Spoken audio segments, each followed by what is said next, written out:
Hola, en este objeto de aprendizaje vamos a trabajar la soldadura oxiacetilénica y oxigas. Los objetivos de este objeto son que seáis capaces de describir en qué consiste el proceso de soldadura con gases combustibles, explicar los detalles de este proceso de soldadura y las características de las uniones soldadas, describir el equipamiento necesario para la realización de este tipo de proceso de soldadura y clasificar y distinguir los tipos de llama que se emplean. La soldadura con gases combustibles, que recibe el nombre de oxiacetilénica y oxigas, se basa en fundir de forma localizada el material, aprovechando en este caso el calor generado por una reacción exotérmica de un combustible gaseoso en presencia de oxígeno, para permitir que en este caso ese calor funda el material de forma localizada y con el aporte de material adicional generar una unión soldada de cierta garantía y calidad. En este caso, la fuente de energía son los gases combustibles, que pueden estar, como se puede observar en la figura a la izquierda, diferentes posibilidades, entre ellas el acetileno, propano, butano, etc. En este caso, el nombre de oxiacetilénica viene derivado precisamente por el uso del acetileno, que es uno de los más empleados, y en el caso de oxigas hace referencia a todos los tipos de combustible en general que pueden ser empleados para poder generar esa fuente de calor. En este caso, como comburente se puede utilizar el oxígeno puro, que sería la forma más eficiente de generar la reacción de oxidación, o se puede utilizar el oxígeno atmosférico con aire para permitir en este caso lo que es la combustión del gas. La diferencia consistiría en que con el uso de aire las temperaturas que se alcanzan son mucho más bajas, y lo importante es distinguir que ambos tipos de gases, tanto el combustible como el comburente, se tienen que aportar desde sus bombonas independientes para poder hacer la mezcla posterior. Aquí se puede observar un ejemplo en el que en la figura de la derecha se observan las temperaturas que se obtienen con los diferentes gases combustibles. Es de destacar que el acetileno es el que tiene una temperatura mucho más elevada y por lo tanto es el más eficiente para generar el calentamiento de los metales, precisamente por esa temperatura tan alta que se obtiene. Los demás tienen temperaturas mucho más bajas y por lo tanto tienen limitaciones con ciertos materiales, pero a diferencia de los anteriores, si observamos por ejemplo el calor de combustión medido en términos del poder calorífico inferior, en este caso el acetileno no es de los más elevados, por lo tanto el consumo de combustible es mucho más amplio que los demás gases, como por ejemplo el butano o el propano, para conseguir un mayor aporte de calor energético, pero conseguimos en este caso con las temperaturas compensar ese efecto. Este tipo de procedimiento se utiliza normalmente de forma manual, es muy difícil de automatizar. La ventaja es que es portátil y se puede llevar tanto a campo como en planta para poder trabajar las uniones soldadas. Permite soldar en todo tipo de posiciones de soldadura, tanto sobre mesa, en pared vertical, bajo techo, etc. Genera soldaduras de tipo convencional y tipo fuerte. La zona afectada térmicamente que estamos generando en el material es muy elevada y las producciones relativamente bajas y suele aplicarse básicamente en muchos casos para reparaciones. En este caso, si consideramos la soldadura oxiacetilénica con el uso del acetileno como gas combustible, podemos observar que el procedimiento consiste en mezclar el acetileno y el oxígeno mediante un soplete, de manera que proyectándolo con una boquilla sobre lo que es el metal y haciendo que la reacción exotérmica de combustión se genere en la boca de dicho soplete, permitamos calentar el material que queremos soldar. En este caso se requiere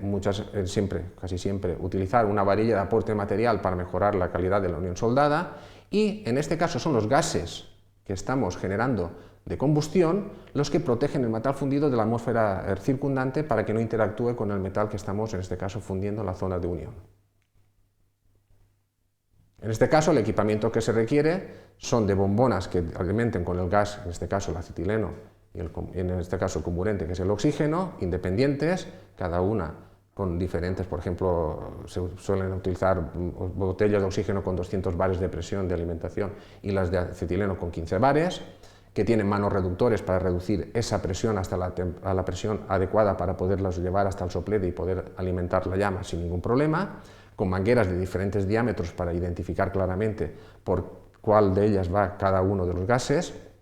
Y estas mangueras tienen que tener la suficiente longitud, una para no entorpecer la maniobrabilidad de la soldadura, pero también tienen que estar suficientemente separadas para asegurar la seguridad del proceso de soldadura.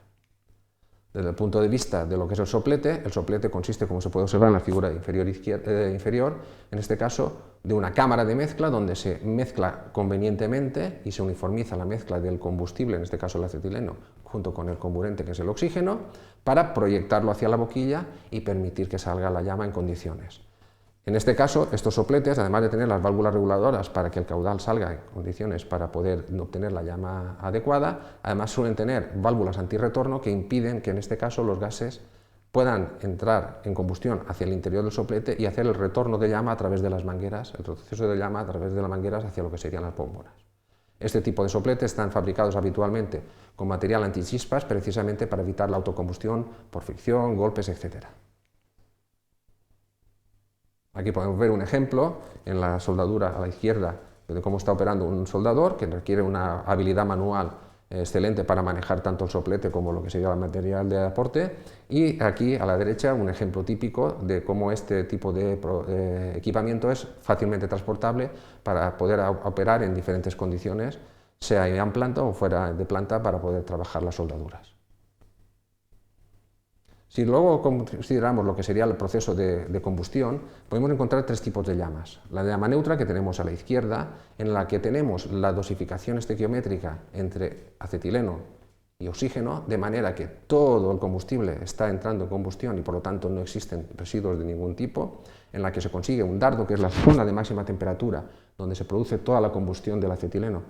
muy controlada y con las máximas temperaturas posibles. Y cuando tenemos en este caso un exceso o bien de combustible, que sería el caso de la llama reductora, o bien un exceso de comburente, que es en este caso el oxígeno, que es la llama oxidante, obtenemos llamas diferentes. En la oxidante, en concreto, tenemos penachos, que son los gases de combustión mucho más pequeños, el dardo mucho más pequeño y puntiagudo, y solo es aplicable para ciertos materiales, como por ejemplo las lecciones de cobre, donde la presencia de ese oxígeno genera óxidos que protegen el metal fundido.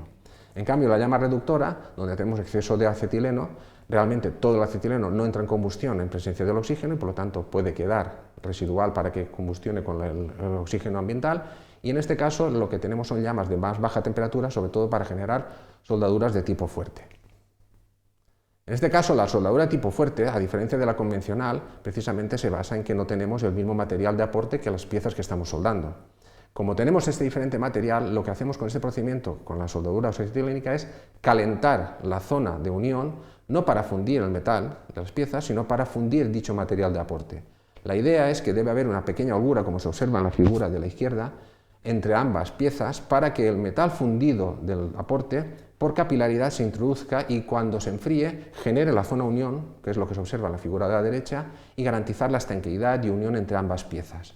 En este caso, el procedimiento tiene que permitir el calentamiento uniforme de la zona de unión y es habitual que se utilicen hornos para sustituir el soplete a efectos de poder generar este procedimiento de forma automatizada, simplemente disponiendo el material de aporte antes de introducir en el horno en la zona de unión, introducir en el horno, calentar, por capilaridad en este caso